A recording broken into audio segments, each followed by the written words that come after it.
En sentido general, hablando de la materia de introducción a la Biblia, contiene 8 temas. El primer tema se habla acerca de la etimología, de dónde viene el nombre de Biblia. El segundo tema, como ustedes han dicho, los diferentes materiales que se usaron. El tercer tema tiene que ver básicamente con la revelación. El cuarto con la inspiración. El 5 con la iluminación. El 6 tiene que ver con la diferencia entre revelación, inspiración y también iluminación. El tema número 7 tiene que ver, en este sentido, acerca de los principales cánones. Y el último, el número 8, tiene que ver básicamente con la división de la Biblia en capítulo y versículo. ¿Te gusta estudiar la Biblia? ¿O quizás tienes algunas preguntas sin contestar? Pues esto es para ti. El Centro de Restauración Edificando Vidas presenta Teología desde la perspectiva del pastor Cuello. Tiene el propósito no de destruirte, sino de acelerar el propósito de Dios para tu vida. Y con todos nosotros, el pastor Cuello.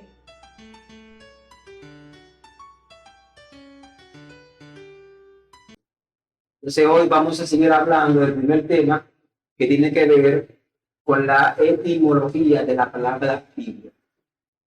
Es importante que entendamos que inicialmente el nombre de Biblia no era uso exclusivo de la Biblia. Incluso fíjense la diferencia.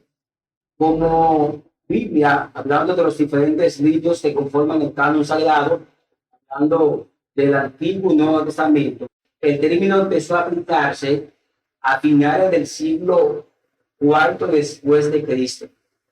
Eso quiere decir que unos 400 años aproximadamente después de Cristo fue que se empezó a acuñar el término de Biblia a los diferentes libros del canon sagrado. Hablando de la etimología del nombre de Biblia, viene del griego biblión. ¿De dónde viene biblión? Bueno, biblión viene del nombre de una ciudad de Fenicia llamada Biblos. En esa ciudad se hacía mucho papiro. Saben que el papiro era un árbol, una planta en forma de una caña. Coincidencialmente, Biblos es la palabra que se usa en griego para referirse a libros. Y de ahí entonces viene el diminutivo neutral de Biblia y se aplica ahora a la Biblia, que tiene que ver con colecciones de libros.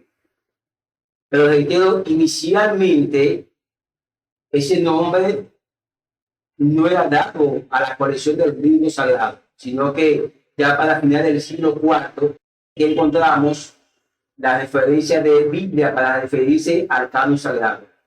De ahí viene la etimología de la palabra Biblia, básicamente de Biblos, de esa ciudad de Fenicia, reitero, porque ahí se producía mucho papiro o plantas de donde se usaba o se sacaba el papiro para la escritura en esa época. Entonces, en ese mismo orden, hablemos de los diferentes materiales que se usaron, no solamente para escribir los libros de la Biblia, sino que era propio de la época para escribir cualquier tipo de escrito o cualquier tipo de libro que tuviera que ver con algún contenido de la Biblia o un contenido tal vez para narrar las crónicas o de recopilar las crónicas de los diferentes reyes o cualquier otro tipo de información. Básicamente hablamos de 3 materiales. Número 1, en este caso el papiro, que ya hice mención cuando hablé de la etimología de la palabra Biblia, hablando de Biblos, de ese pueblo, de esa ciudad de Fenicia. Número 2, hablamos del pergamino, como decía Isaac. Número 3, como decía Misael, de la vitero. Fíjense lo interesante de esto, que siempre se ha tenido que copiar, mucho antes de que ahora surgiera, como después viene la imprenta, y después de la imprenta, lo que tenemos hoy en día, que tenemos la facilidad de la tecnología, básicamente de los diferentes dispositivos que nos ahorran la situación de tener que estar transcribiendo los manuscritos, pero en esa época no tenían esas herramientas. Había que constantemente estar haciendo copias de los diferentes escritos. Incluso había épocas que se trabajaba más que en otras. Digo más que en otras porque, por ejemplo, hablando del papiro, que se hacía de esa planta que de hecho lleva su nombre papiro, ese tipo de material que se usaba no era muy duradero. Es decir, se degradaba con mucha facilidad. Entonces, la tarea era titánica de tomar un manuscrito y transcribirlo a otro papiro porque, bueno, era tedioso pero necesario. Porque no es como ahora. Ahora uno toma un documento, lo digita, lo guarda en formato digital, lo sube a, por ejemplo, a su correo o a diferente, o a una nube y se guarda. Simplemente cuando uno lo necesita o le va a hacer alguna modificación, ¿qué uno hace? Abre el documento en línea que ni siquiera tiene que descargarlo. Sí. Pero en esa época no era así. En esa época era de manera física que se tenía el documento. Entonces se degradaba el documento. ¿Cuál era la problemática? Que muchas veces, cuando ese documento se degradaba, había la situación que se perdían ciertas palabras, no estaban completas. Muchas veces una palabra completa, otras veces tal vez varias vocales, varias sílabas, consonantes. Por eso la tarea era titánica del copista. Copista, en este sentido, era la persona que se encargaba de copiar o transcribir ese manuscrito de un papiro deteriorado a un papiro nuevo. Ahí es donde viene la problemática de algunas secciones de la Biblia.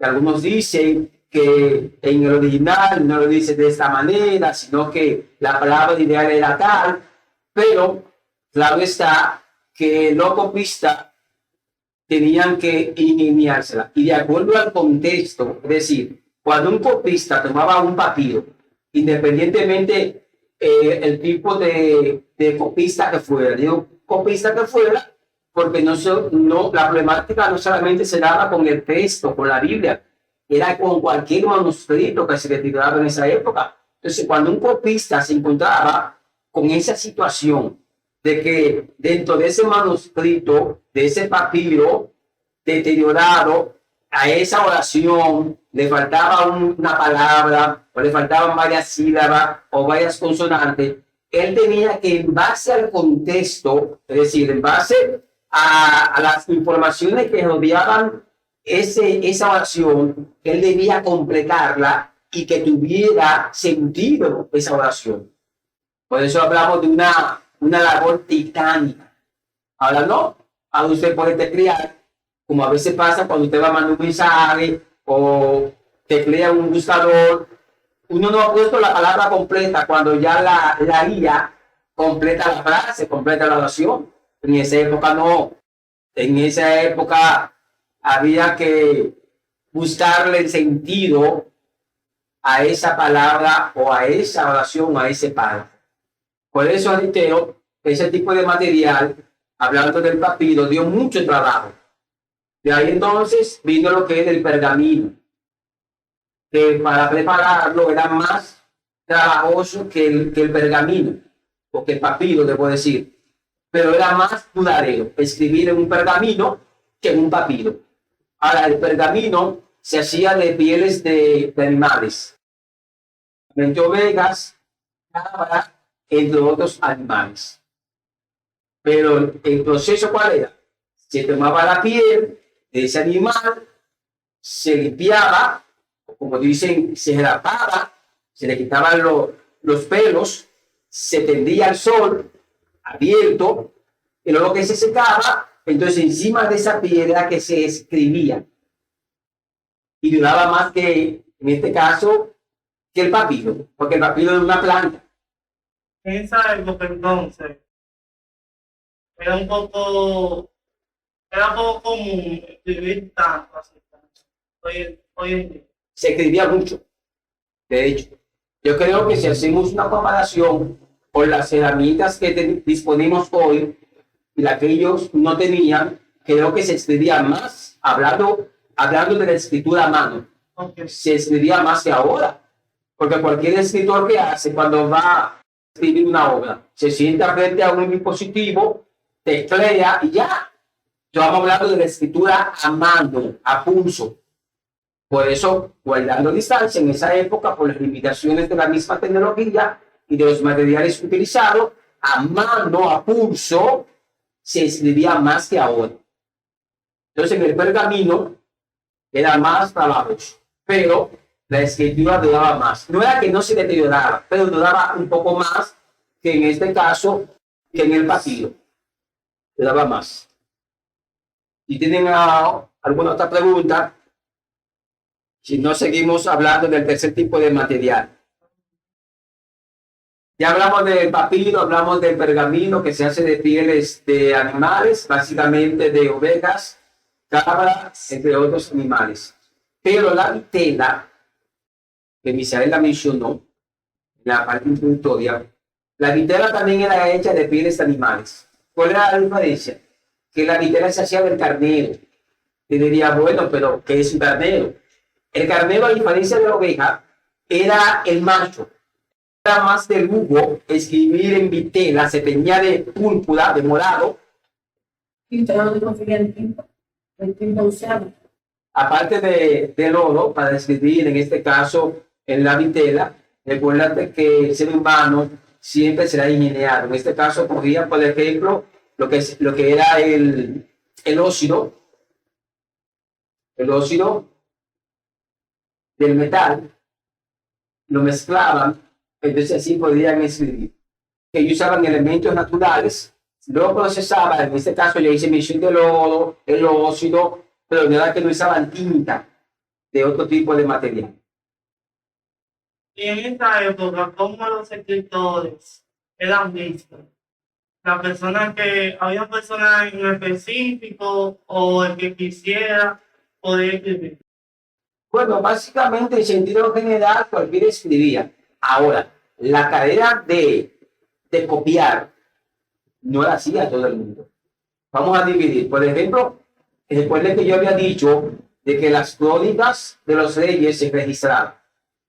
Los reyes tenían escritores, personas para eso, para que registraran todos los eventos que estaban relacionados a su reinado, personas específicas. En este sentido, claro está, estamos hablando de personas que en la época manejaban lo que era la información que tenían a mano. Me explico, tenían cierto grado de educación. No era que cualquiera podría decir, bueno, yo voy a escribir las crónicas del reinado, por ejemplo, de acá. Sino eran personas que para la época tenían cierta educación y preparación para eso. Ahora, agrégale, cuando se trataba del texto sagrado, que aparte de que tuviera la preparación académica de la época, también tenía que tener cierta consagración. Ejemplo, cuando un copista se encontraba con el nombre personal del Señor y tenía que transcribirlo de un manuscrito a otro, según la tradición, se dice que cambiaba la pluma que estaba usando para escribir, la cambiaba.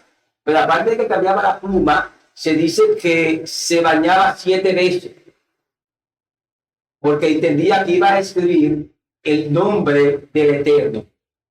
Es decir, que aparte de la preparación académica de la época, también existía un nivel de consagración, de reverencia, de respeto. En este caso, lo que iban a escribir, lo que tenía que ver con el texto sagrado. Podemos decir que eran personas en su época intelectuales, de acuerdo al nivel de intelectualidad y las herramientas para el ejercicio del mismo que se manejaba para ese momento. Okay. Es decir, no podemos separar lo académico de la Biblia. Algunas personas quieren separar, pero es imposible, porque en todas las etapas de la Biblia siempre encontramos el factor, el elemento académico involucrado, en todas las etapas. Y con relación a los materiales de la Biblia, no es la excepción. Porque si se degradaban, el papiro se degradaba, luego viene el pergamino, pero no quiere decir que el pergamino no se degradaba. Claro está, pero como quiera. Había letras que con el tiempo se borraban, porque no estamos hablando de una tinta eterna.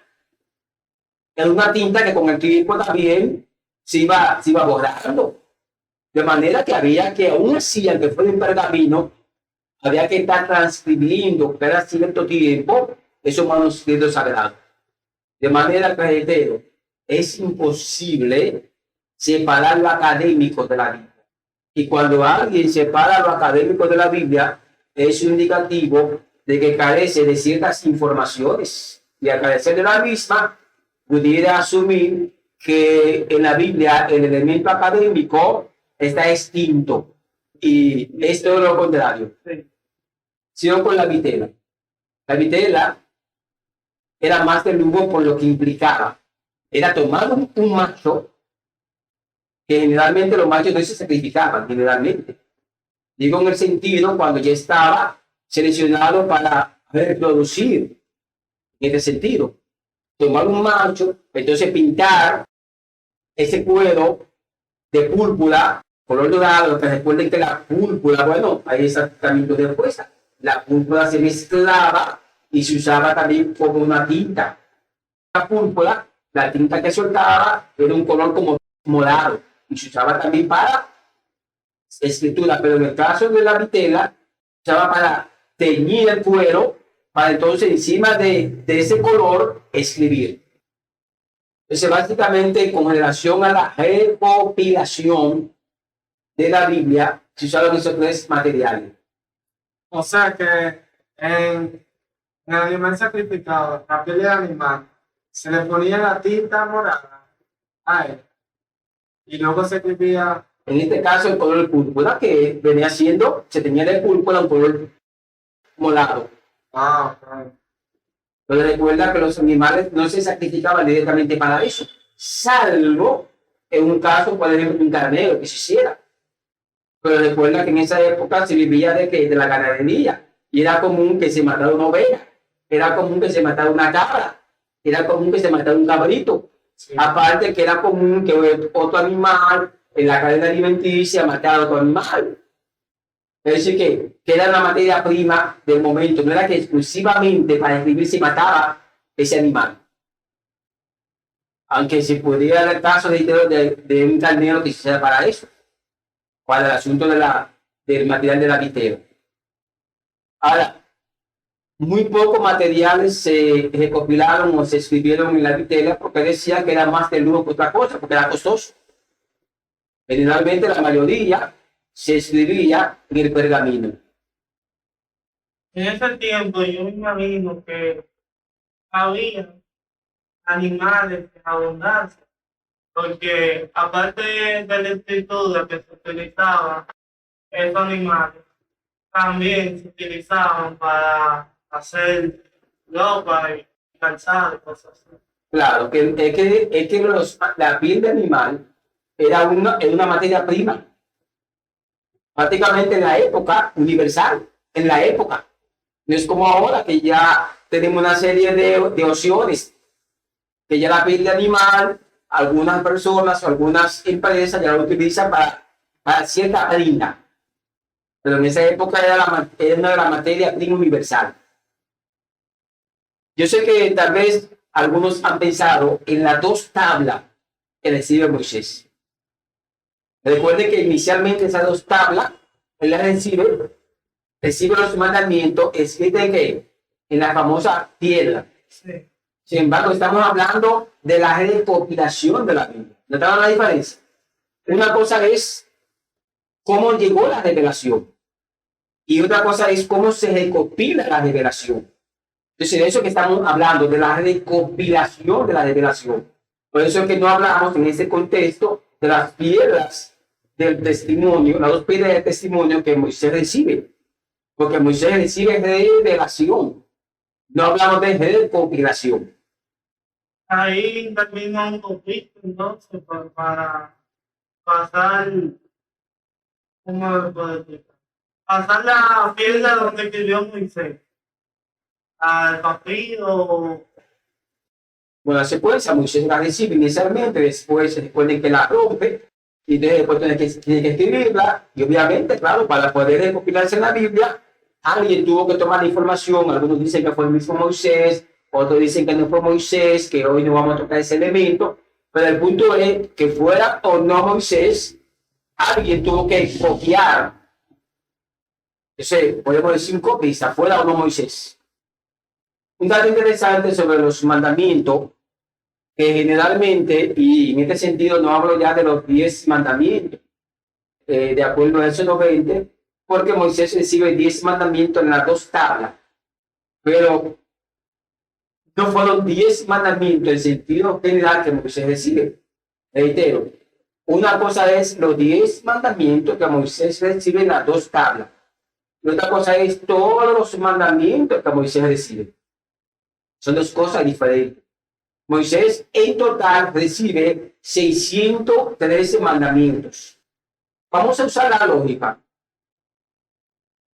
No es posible que 613 mandamientos puedan caber en 2 pequeñas tablas.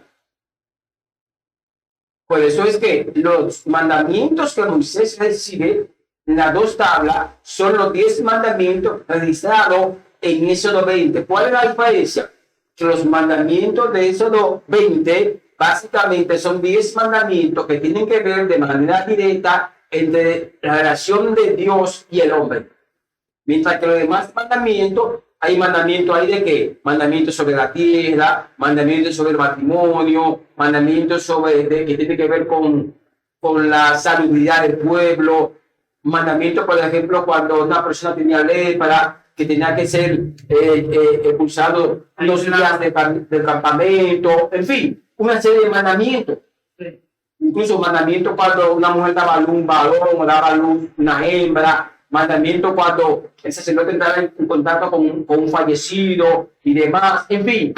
Pero dentro de todos esos mandamientos, Moisés recibe 10 en las 2 tablas, que son esos 10 mandamientos enteros, recopilado en Éxodo capítulo 20, que tienen que ver directamente con la relación de Dios y el hombre. Por eso esos 613 mandamientos se han dividido en 2 puntos. 248 mandamientos positivos, como se les llama. ¿Por qué positivo? Son las cosas que el hombre o que el ser humano puede hacer. Y los 365 mandamientos restantes son las cosas que el ser humano no debe de hacer. Y ahí hablamos entonces de los 613 mandamientos. Ya vimos en el primer capítulo la parte de la etimología. En el segundo capítulo vimos lo que sería los diferentes materiales que se usaron para escribir la Biblia.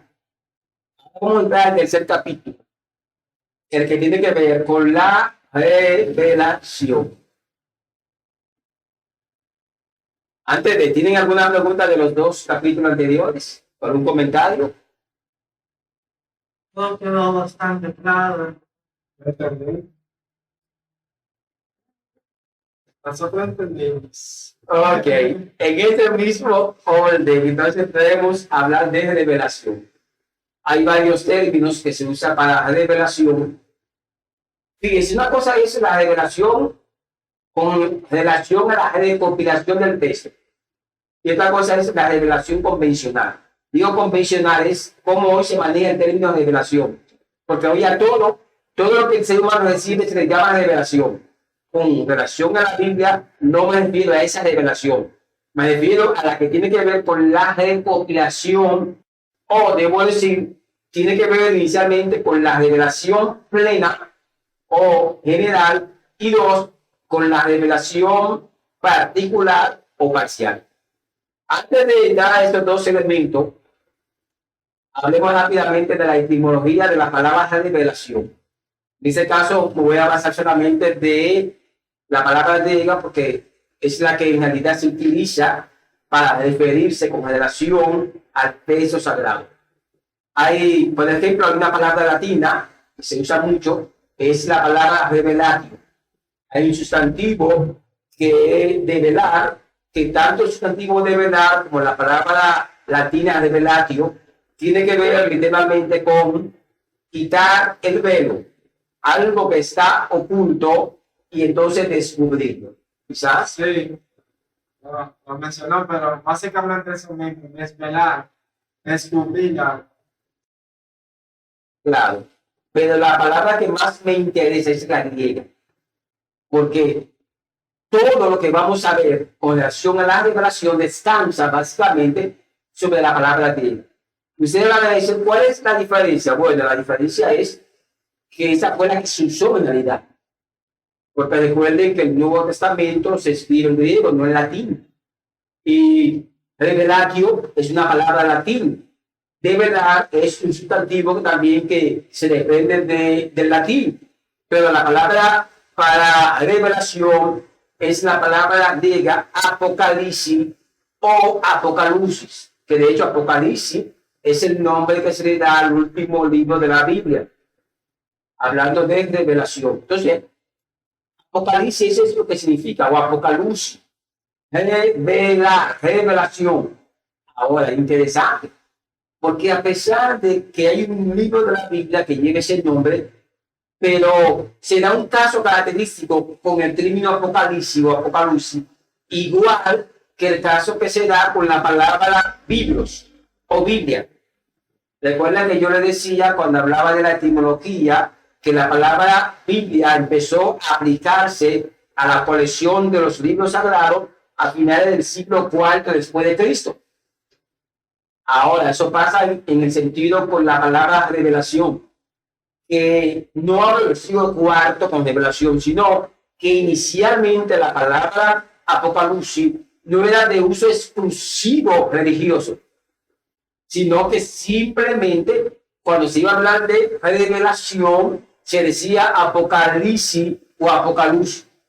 Después, a través del paso de los años, se acuñó la palabra o el término para uso religioso.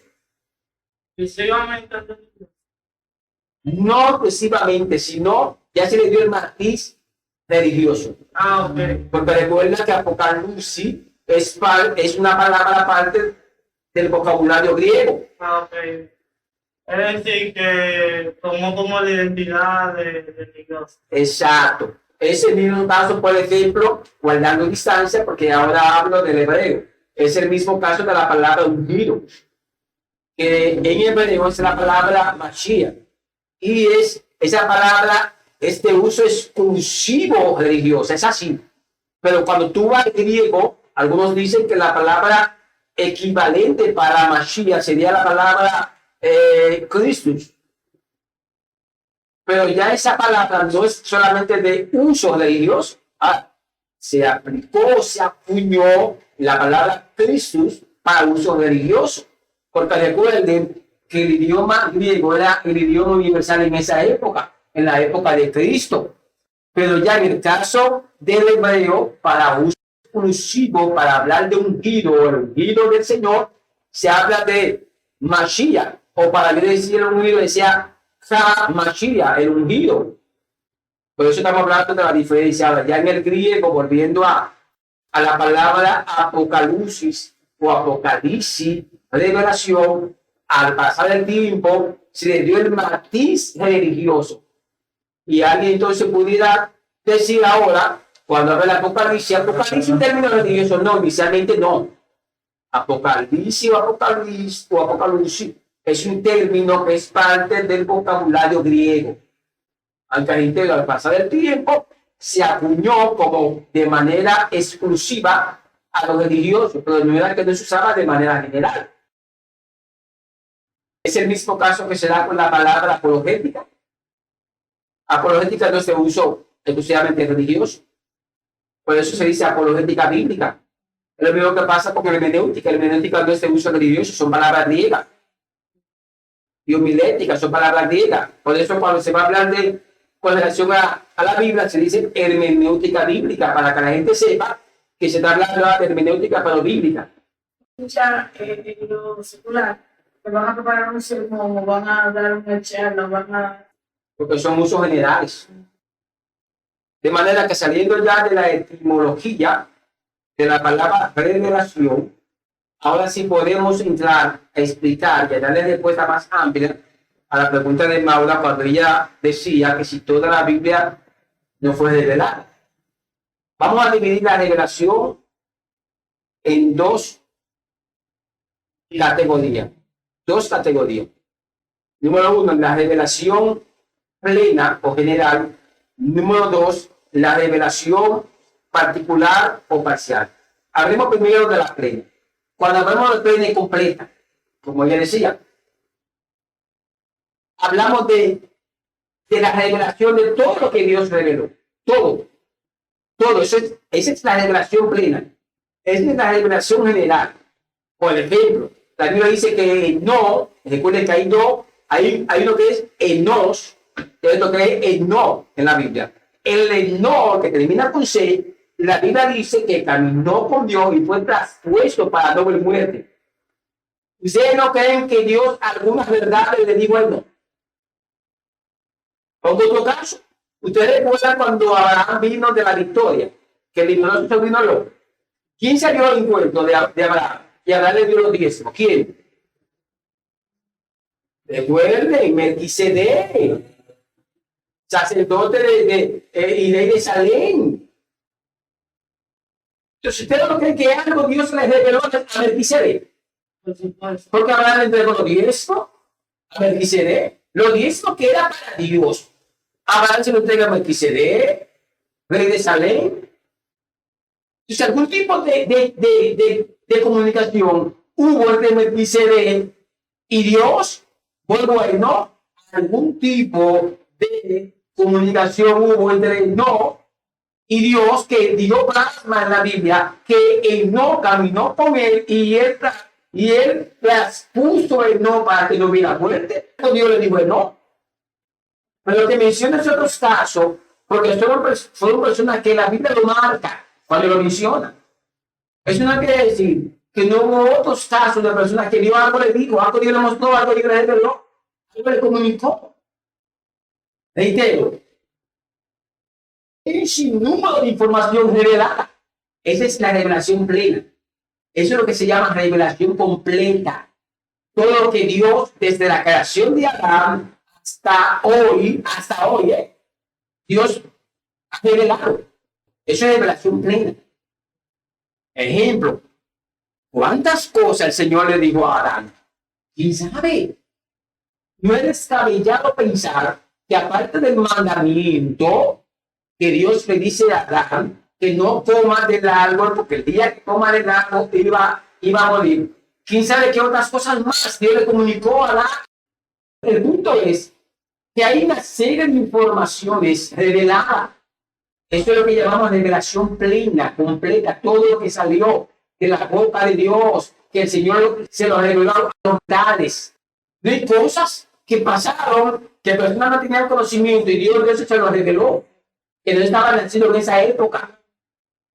¿Quién sabe todas las cosas que Dios le dijo a vos? ¿Ustedes creen que todo lo que está contenido en el texto fue todo lo que Dios habló? No. Si tuviera plasmado todo lo que Dios habló, tuviera el mundo solamente el libro. Pero con relación a Jesús, Juan hace un señalamiento. Juan dice, si se hubiera escrito todas las cosas con relación al ministerio de Jesús, Juan dice que no hubieran cabido en los libros de este mundo. Eso es con relación al ministerio. Imagínense con todo lo que Dios ha declarado desde Adán hasta nuestro tiempo. Eso es revelación plena, completa. Pero, o sea, que la revelación plena, completa, es lo que está plasmado en la Biblia. No. Dije, la revelación plena y completa es todo lo que salió de la boca de Dios, todo lo que Dios ha dicho, ha comunicado, todo, desde Adán hasta hoy. Todo lo que Dios ha dicho, ha expresado, ha revelado, independientemente del medio que haya usado, la naturaleza, la visión, el sueño, la profecía, el éxtasis, la voz audible, ya sea también un ángel, todo lo que Dios ha dicho, desde Adán, desde el primer mortal hasta hoy. Claro. ¿Iba a decir algo, Michael? No, ya. Todo bien. Estamos marcando esa diferencia para que ustedes entiendan que pueden aparecer por ahí informaciones. La gente dice, oh, y esta información es que Dios ha dicho demasiadas cosas. Ahora, Todo está revelado en la Biblia, ya no hay más revelación. eso lo voy a explicar ahora. Hablemos ahora de la segunda clasificación de la revelación. Recuerden que la primera es la revelación plena o general. La segunda clasificación es la revelación particular o parcial. Ahí es donde entra tu respuesta. Ahí es donde entra lo que dijiste, Isaac. Cuando hablamos de la revelación parcial es Dios determinó de todo lo que Él comunicó, reveló, tomó una parte de esa información y la convierte en lo que se llama revelación parcial, para que hoy se conozca como la Biblia. Esta es la revelación parcial. En otras palabras, Dios tomó una parte de todo lo que había revelado, que iba afine con su plan, su relación con el hombre, su plan de redención, lo toma, lo convierte en una parte de lo revelado para que se plasme donde, en lo que hoy se conoce como Biblia. Ahí es donde entra la función de esos alrededor de 40 escritores, tal vez más. Se asume que fueron cerca de 40, pero haciendo un análisis más profundo, que hoy no lo vamos a tocar, pero cuando hablemos del Antiguo Testamento se lo voy a detallar. Pero, por ejemplo, en el libro de Isaías participaron varias personas. En el libro de los Salmos participaron varias personas. Por mencionar, por ejemplo, en el caso de los Salmos, participó Moisés, escribió algunos salmos. David escribió algunos salmos. Los hijos de Coré, los hijos de Asaf. Es decir, que tenemos que en un libro hubieron varios escritores. Si lo sumamos, pasaré 40. Pero lo tradicional que siempre se dice es alrededor de 40. Obviamente, cuando hablemos del Antiguo Testamento y el Nuevo Testamento, vamos a ampliar más sobre las personas utilizadas para la composición de ambos testamentos. El Evangelio fueron muchos los milagros que Dios hizo. Relacionaron a la materia relevante. Bueno, vamos a extrapolar la idea. Pero permiso, ¿por qué en los evangelios muchas veces dicen lo mismo, pero con una perspectiva diferente? Bueno, es una respuesta para la materia del Nuevo Testamento. Pero ok, vamos a darle una pincelada. Se le llama básicamente a los tres primeros evangelios. Mateo, en su orden, Marcos y Lucas. Se le llama evangelios sinópticos. ¿Por qué sinóptico? Porque es una narrativa de cada escritor, pero desde narrando generalmente el mismo acontecimiento o la misma enseñanza, pero cada cual desde su punto de vista. Y por eso se llama sinóptico, porque lo que ellos hacen es que se complementan. Porque cada uno de ellos se enfocó en el punto que le interesaba de acuerdo a su destinatario o a las personas que le van a dedicar su evangelio. Y por eso se llama evangelio sinóptico. Aún cuando se incluye porque ahora es una narrativa universal en ese sentido.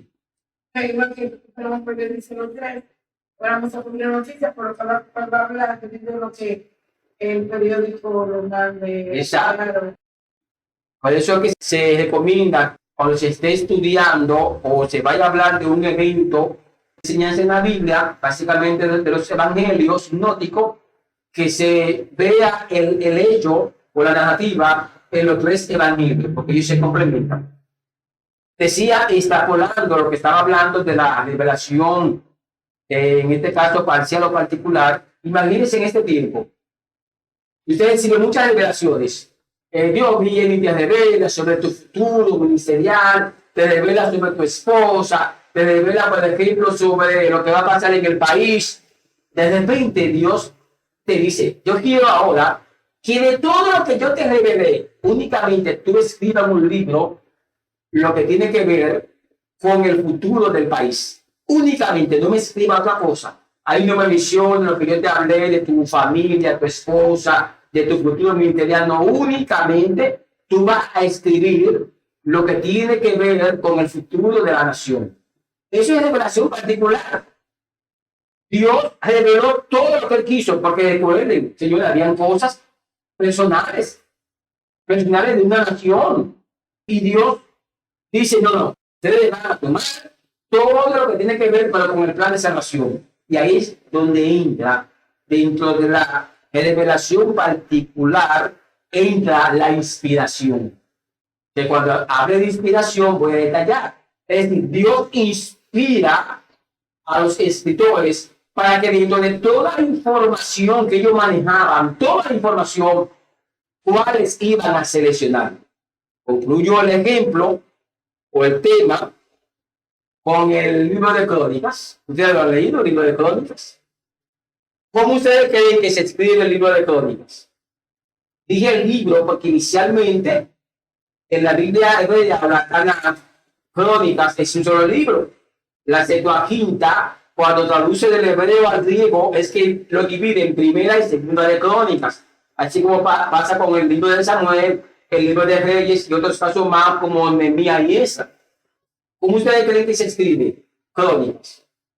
El escritor o los escritores de Crónicas, ¿qué tuvieron que hacer? Tuvieron que ir a los archivos de quién, de los reyes. Y ellos escribieron todo lo que hicieron, exclusivamente lo que el Espíritu Santo le inspiró a tomar de ahí. Eso es revelación particular. De todo lo revelado, de toda la información, ellos no escribieron lo que hicieron, sino lo que el Espíritu Santo le inspiró a escribir. Eso es revelación particular.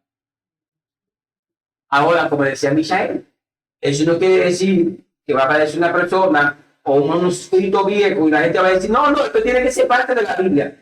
No, porque todo lo que Dios quiso que fuera parte de la Biblia está en la Biblia al día de hoy.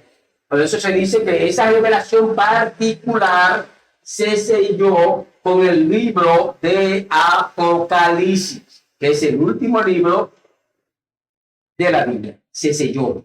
En otras palabras, existe revelación, pero no con relación al texto sagrado para que se plasme como una extensión de la Biblia. No, se selló con Apocalipsis. Aparte de la revelación general, también hay que agregar el elemento que muchas personas escribieron. Se le llaman libros apócrifos. Apócrifos quiere decir que no fueron inspirados por el Espíritu Santo. Por ejemplo, escucharon la historia de Israel, para poner una comparación, y le gustó. La escribieron. Otro elemento, el primer y segundo de Macabeo. Cuando usted lo registra dentro de sus páginas la historia de los Macabeos. ¿Quiénes fueron los Macabeos? Eso pasó de verdad. Los Macabeos, una familia, hablando del papá, el primero que era Macatías Macabeo, y después siguiendo por Judas Macabeo, que era el hijo mayor. La palabra Macabeo significa martillo. Fue esa familia inicialmente la que se levantó en armas en contra de Antíoco Epífanes IV, cuando profanó el templo de Jerusalén. ¿Qué hizo ese escritor? Entre otros elementos más, registra la historia de los Macabeos, y eso pasó en verdad. Pero a nivel de inspiración, Dios no tomó esa historia para que sea parte del canon de los libros sagrados. Esa es la diferencia. En otras palabras, muchos de esos libros tienen datos que pasaron, que son reales, pero Dios no los seleccionó para que sean parte del canon inspirado.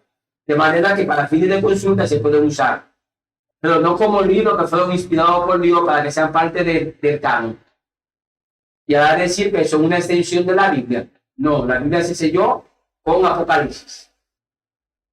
Bueno, entonces, una persona no puede recibir revelación. O sea, hay personas que mencionan que Dios le ha revelado alguna situación, algún acontecimiento. ¿Se puede utilizar la palabra? Claro, inicialmente cuando empecé el tema dije que era la revelación convencional. Y decía que la revelación convencional es como la gente lo usa, que todo lo que Dios le dice. Y explicaba que no me iba a referir a revelación en la Biblia en ese sentido, sino revelación de lo que tiene que ver con el texto, con la información. Claro que hablamos de revelación, pero no en el mismo tenor que la revelación que tiene que ver con lo que hoy se conoce como Biblia. Son diferentes.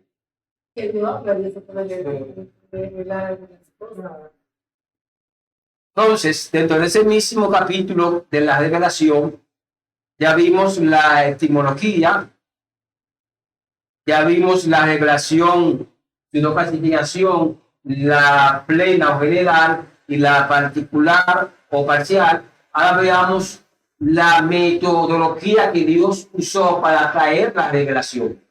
No estoy hablando de la recopilación. Dije para traer ¿qué? La revelación. Son dos cosas diferentes. Porque cuando entremos a lo que sería el tema de la inspiración, ahí sí vamos a ver de la metodología que Dios utilizó para la inspiración. Estoy hablando ahora la metodología que Dios usó para traer la revelación o la información. Ese es el punto ahora. Y con ese punto entonces vamos a cerrar. Prácticamente me voy a avanzar rápido en 8 elementos. Dios escogía personas con algunas cualidades en particular para revelarle La la información. información. Las cualidades que Dios tomaba en cuenta eran relativo a lo que Él iba a revelar. Reitero, las cualidades que Dios tomaba en cuenta eran relativo a lo que Él iba a revelar. Ejemplo, había uno en la Biblia que era pastor de ovejas y Dios llamó y le reveló. ¿Ustedes recuerdan que éramos un pastor? Por ejemplo, Moisés, Isaías. Cuando uno nota la profundidad del lenguaje de Isaías, Isaías estudió. Incluso Ezequiel era sacerdote. Cuando uno ve la información que Dios le revela sobre el templo, entonces por eso reitero, las cualidades que Dios exigía eran relativas a la información que le iba a compartir, o le iba a revelar.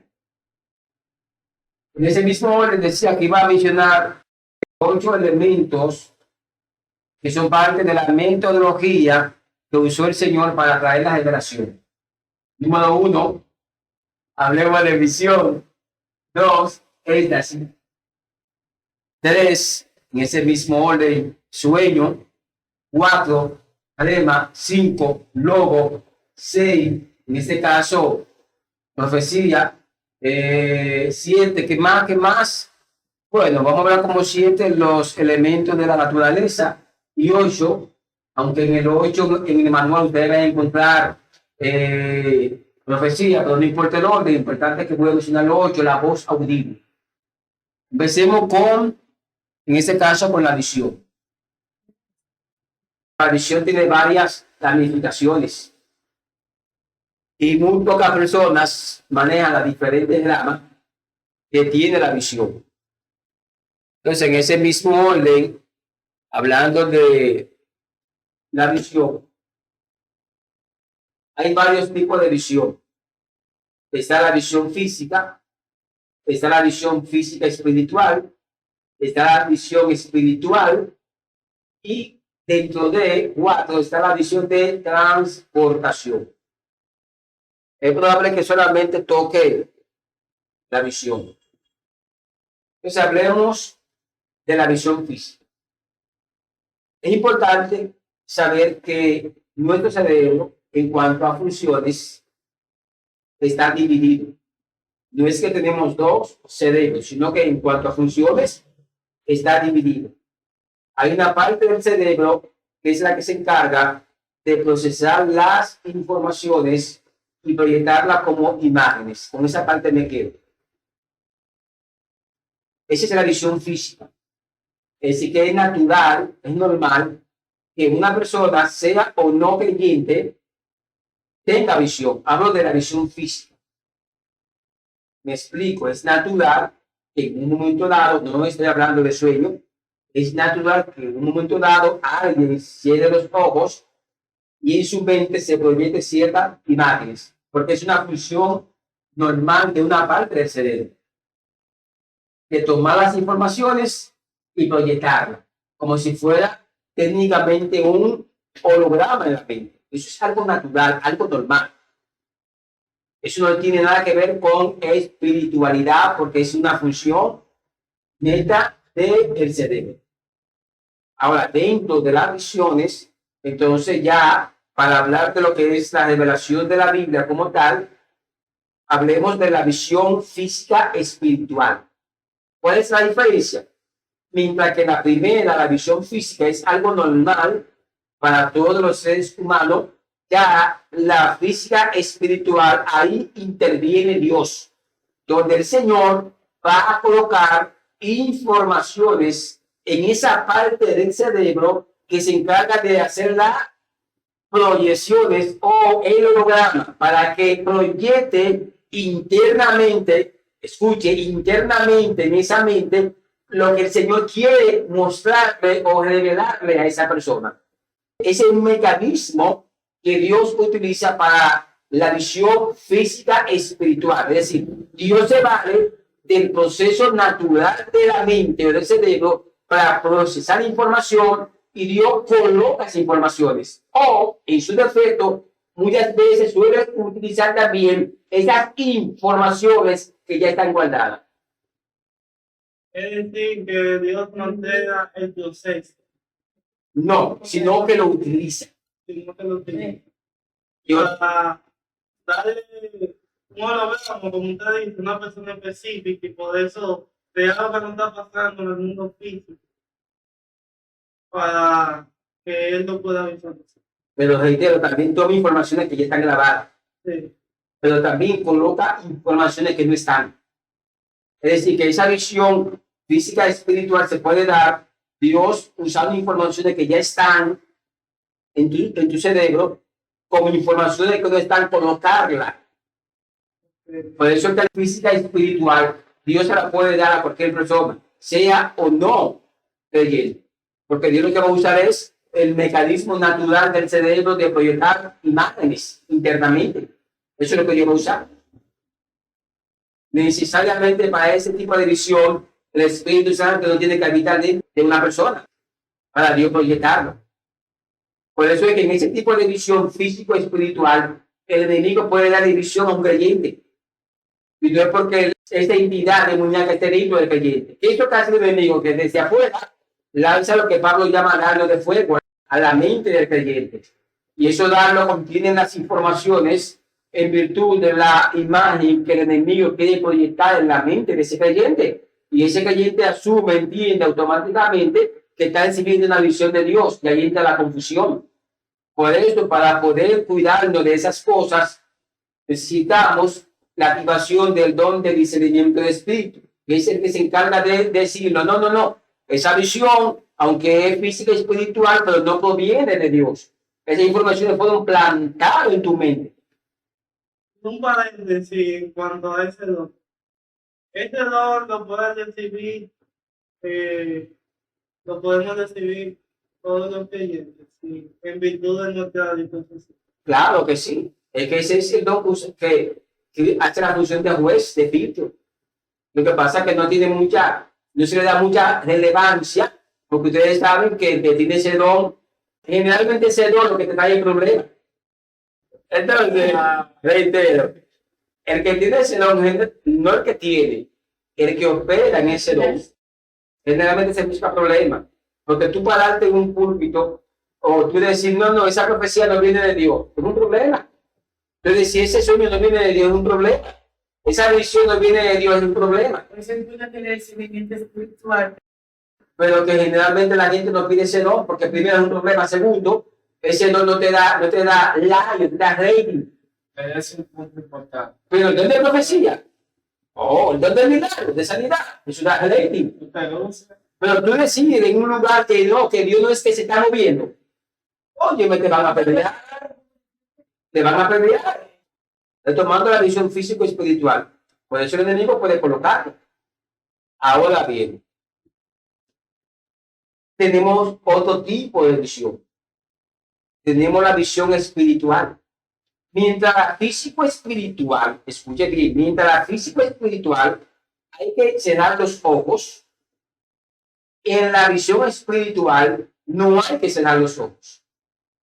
Porque tiene que ver con que literalmente con los ojos, como algunos dicen, los ojos del espíritu, tú estás viendo lo que está pasando. Es como una activación de tu espíritu. En otra palabra, es como que tu espíritu está viendo lo que se está moviendo, lo que está pasando con el mundo espiritual. como tu espíritu, tú no tienes que cerrar los ojos, porque este tipo de visión no tiene nada que ver con la visión físico-espiritual. Y como no tiene que ver con la visión físico-espiritual, no está vinculada a una función del cerebro de proyectar imágenes, sino que está vinculada directamente a una activación del Espíritu Santo en tu espíritu. Es como que el Espíritu Santo le dice a tu espíritu, ahora mira lo que está pasando. Y cuando tú miras, literalmente tú estás mirando todo lo que se está moviendo en el mundo espiritual, pero con los ojos abiertos. Para que nos entendamos, hay mentiras movidas en un lugar y la gente cierra los ojos y mentalmente ve esa entidad. Ahí está la visión físico-espiritual porque cerró los ojos. En el espiritual tú no tienes que cerrar los ojos, tú miraste y viste la entidad que está ahí, literalmente hablando. Como también puede ser que sea un ser celestial que está en un lugar y tú literalmente lo veas. Esa es la visión espiritual. Bueno, Eliseo la experimentó. Ustedes recuerdan cuando dieron a Eliseo que el diablo estaba preocupado. ¿Y qué le dijo Eliseo al Señor? Abre los ojos para que pueda ver que lo que están con nosotros son más. El siervo de Eliseo vio que el campamento estaba rodeado, pero fue literalmente con los ojos abiertos. Eliseo vivió ese tipo de visión espiritual. Okay. Entonces, reitero, esa es la visión espiritual. Es un nivel más elevado que el nivel de la visión físico-espiritual. Recuerden que la físico es algo normal para todo el mundo. Ahora, en la visión espiritual no interviene el enemigo. Reitero, en la visión físico-espiritual sí, pero en el espiritual no, porque es el Espíritu de Dios que se comunica con tu espíritu. Exacto. Entonces el enemigo no se puede comunicar con tu espíritu. No puede. Es un nivel más elevado, porque hay una comunicación entre el Espíritu Santo y tu espíritu, no con tu alma. Mientras que en la física espiritual hay una interacción con el alma, en el sentido de información. Pero en la espiritual es tu fe, el Espíritu Santo con tu espíritu interactuando directamente. Por eso es un nivel más elevado y no todo el mundo. Déjenme aclarar esto. Se puede de un caso, pero la gente puede pensar que está en una visión espiritual, pero con los ojos abiertos está viendo algo. Y muchas veces se puede dar el caso que aún así eso se puede estar proyectando dentro de su mente, aunque tenga los ojos abiertos. Por eso tiene esa característica de visión espiritual, que no es que se está proyectando dentro de tu mente, es que tú literalmente lo estás viendo. La espiritual. Exacto. Ya por último, en el orden de la visión, ya en la parte final, está la visión de transportación. Todavía es más fuerte. Ay, Dios mío. Pero hay dos niveles de esa visión. Una transportación que es parcial y otra que es plena, completa. ¿Cuál es la parcial? Es cuando Dios toma una parte de ti y la saca y la lleva a un lugar para mostrarle algo. Pero estamos hablando en tiempo real que la saca, no en visión, porque se puede dar el caso que tú te veas como que saliste, pero tú nunca has salido. En otra parte, se puede dar el caso como que tú veas que tu alma ha salido, pero tu alma está ahí. No hablo de eso, hablo de manera literal. Que tú salgas. Exacto, que tu alma sale de tu cuerpo de manera literal. Es una visión de transportación, de manera literal. ¿Y por qué Dios utiliza ese recurso de transportación?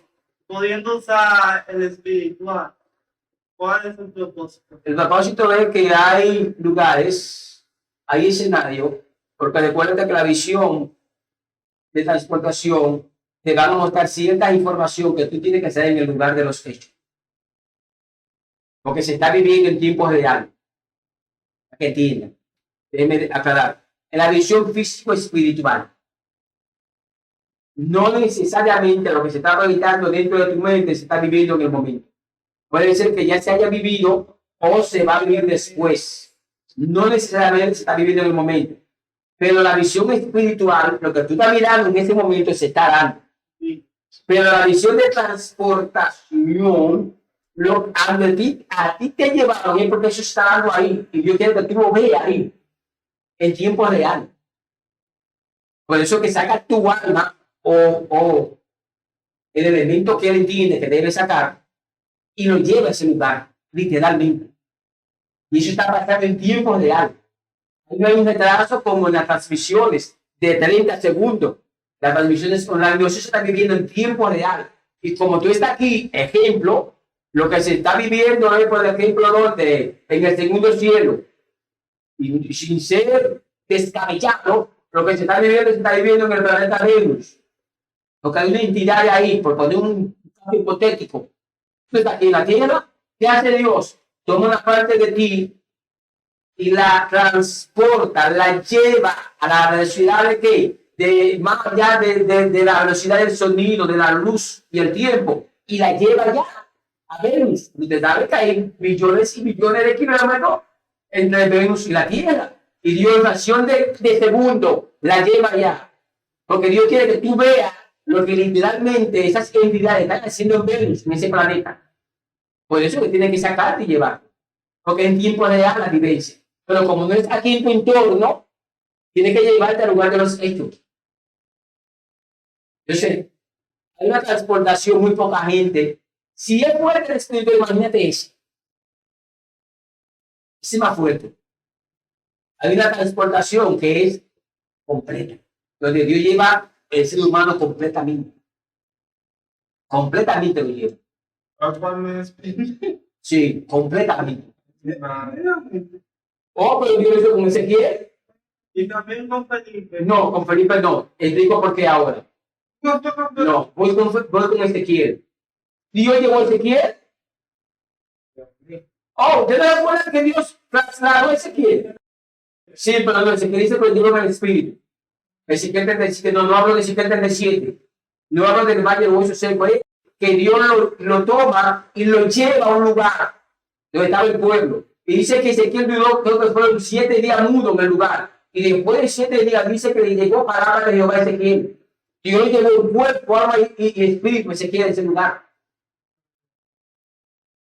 Porque después en el valle de hueso seco fue, él dice que fue, lo llevó en el espíritu. Es decir, que no fue total.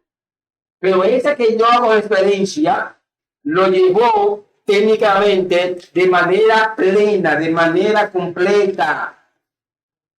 Claro, claro, por eso muy pocas personas conocen ese tipo de visión. Sí, y Dios no hace total tan común. Ah, bueno, voy a precisar. Ezequiel capítulo 11. Está la parte que fue llevado de manera parcial, pero la parte plena está en Ezequiel capítulo 3, versículo 2 al 27, donde él fue llevado, incluso él mismo lo dice, que fue llevado y se sentó varios días, y después de esos días fue que él pudo hablar. Esa fue la plena. Ya parcial está en Ezequiel 37, Ezequiel 11. ¿Por qué Felipe no encaja en la visión? Porque Felipe, escuche bien, porque Felipe no encaja. Ahí lo explico en el material. Felipe no encaja en la visión de transportación, porque él fue trasladado a un lugar, pero no para mostrarle, sino para que hiciera una función. Recuerden que fue para que le predicara el eunuco, de acuerdo a Hechos capítulo 8. Entonces, la visión es para mostrarte, para revelarte. Felipe no se le mostró, no se le reveló nada. Simplemente fue llevado a ese lugar para que le predique al eunuco. Pero fue en cuanto a decir. Sí, pero estamos hablando. Fue en cuanto a decir. Exacto. Él fue transportado, pero no está dentro del concepto de visión de transportación. Es la diferencia. Ok, sí. Porque la visión es para mostrarte algo. Sí. Y a Felipe no se le mostró. No se le Se le dio una asignación. okay. Es lo mismo. Entonces pudiéramos decir que no, que fue traspuesto para no ver muerte, entra dentro de la visión de transportación. Elías, que fue llevado un carro de fuego, también no entra. Fueron transportados, pero no para mostrarle. Por eso que no podemos mencionarlo como dentro de una visión de transportación. Por eso no es tan cómodo. Esos niveles de visión. Claro. Sin embargo, antes de concluir, porque no voy a hablar de esas y de sueño y demás, no, esa parte vamos a dejarlo para el próximo jueves. Antes de concluir, ¿tienen alguna pregunta o duda? Llegamos a la parte final de su programa. Teología desde la perspectiva del pastor Pueblo. Hasta una próxima entrega. Shalom.